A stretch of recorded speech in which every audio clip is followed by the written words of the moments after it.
Okay, and now we're moving on to chapter 8, which is the big meetup. Okay, so here goes. Um, Rule number 1 here is not to think of this meetup as a date. Don't call it a date and don't have any specific agenda in mind. You're just going to meet up with your ex girlfriend and see where it takes you. Let things progress naturally without putting pressure on her to fool around with you or commit anything romantic slash sexual. You basically want to continue doing what it is you've been doing so far. You want to maintain a cheerful, happy vibe. Don't appear angry, depressed, etc. We've talked about all that before, so I'm assuming you get the point by now. Never verbalize what it is you're doing. Don't tell her, don't hint towards you want to get back together with her. Your job is to simply be an attractive guy and let her worry about where the relationship goes.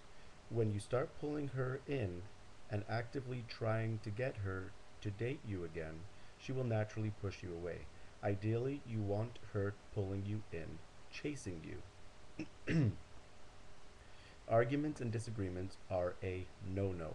The vast majority of times, this can be accomplished through not talking about bringing up your relationship. If she brings it up, fine, go with it. However, you must never, under any circumstances, be the one to bring up the relationship or any past problems you may have had. Do not place the blame on your ex girlfriend. This will cause her defenses to go up. Just be cool about everything. The three C's. Number one, conversation. When you meet up, if when you meet up, you want it to be in a place that's naturally conducive for conversation. So that means the movies are out. Besides, you don't want your meetup to smell like a date, and the movies definitely reek of date. PU.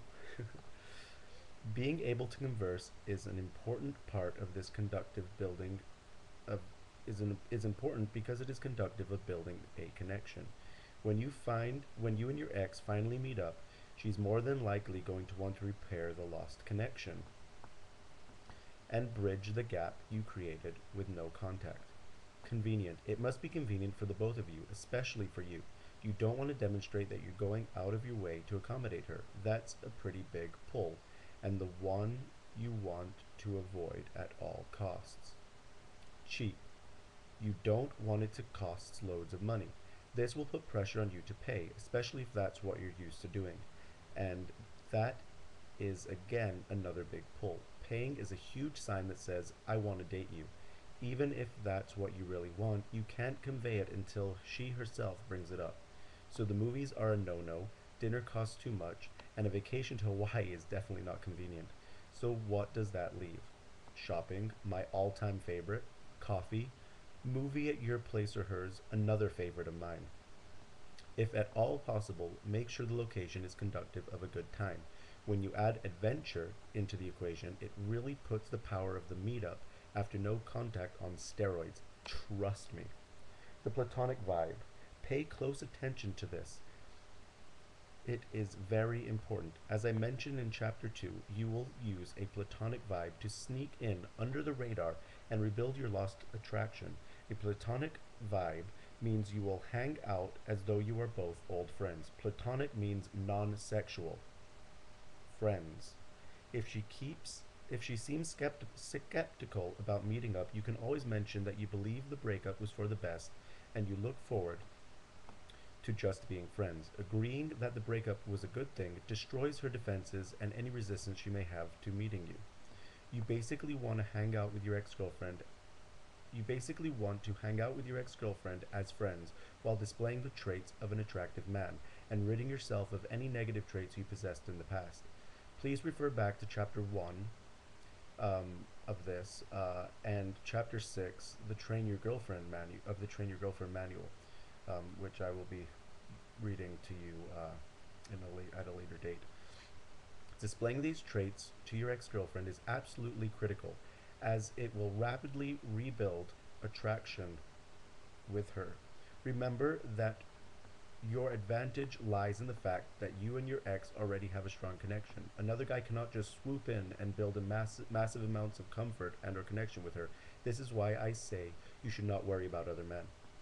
The connection is not what you lost, which is why coming under the radar as friends works wonders.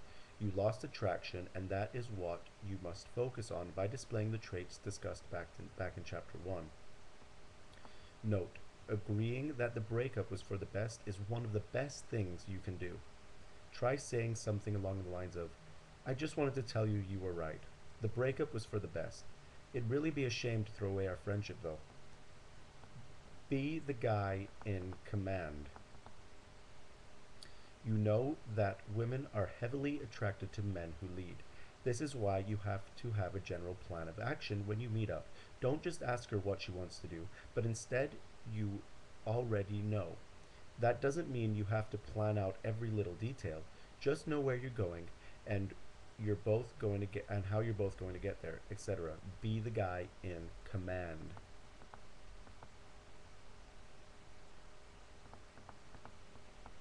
For example, if she tells you she thinks you should both get together sometime, say, "All right, sounds good. I'll have to pick up a new pair of jeans at the mall, so we should go there. It'll be fun. How does that sound?"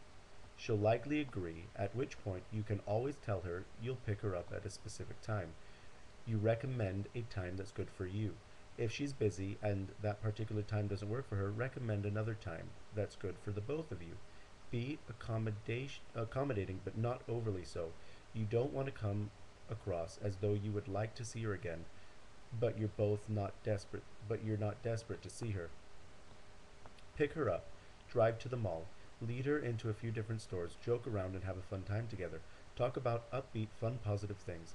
You never want to nag and bring up the past in a negative way. Basically, you don't want her thinking about the bad times you had together.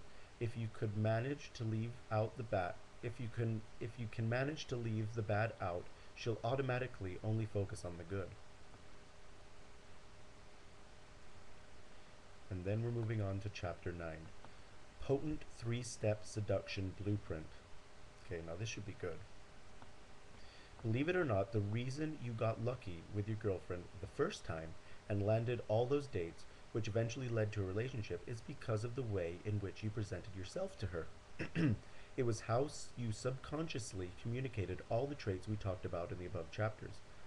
I'm going to teach you a potent 4-step seduction process that will skyrocket your ex-girlfriend's attraction towards you. Another benefit to this 4-step seduction process is that it will work on virtually any woman. It doesn't have to be your ex-girlfriend. Keep that in mind for any future women you may consider dating. Step 1: the art of tease. Forget what you think you know about flirting. Flirting equals teasing. All the rules that once applied in kindergarten apply once again. Once you've completed all the other steps and you've landed the meetup by presenting yourself as the man you once were, confident, secure, etc., it is now time to lay on the attraction techniques. You must assume the attitude that you're slightly cooler than her. I'm not going I'm not talking about being condescending, ignorant, or rude, just slightly cooler. Kind of like you would view a little sister. That is mentally uh, that is the mentality I want you to have. She's kind of like your dorky little sister. With a big smile on your face, chuckle and call her a dork if she does something embarrassing. Do it in a joking tone. If you can't find the balance, it will come across as cocky, which signals insecurity. I always recommend that you give her a flirtatious nickname: dork, goober, muffinhead, nerd, dweeb. Those merely generic, non-specific names. If you can make the nicknames as specific, you can make the nickname. If you can make the nicknames as specific to her as you possibly can. For example, you might call her Polka Dots because she's wearing polka dot shirt. I always look for something that stands out on a girl, something unique and unusual, and then I find a way to playfully make fun of it. You do not confuse playfully making fun of something with insulting her. You also don't want to overdo one specific tease. You don't want to be calling her polka dots every 10 minutes. It'll be funny for the first few times, but after that, use it sparingly and find other things to tease her about. You're basically either poking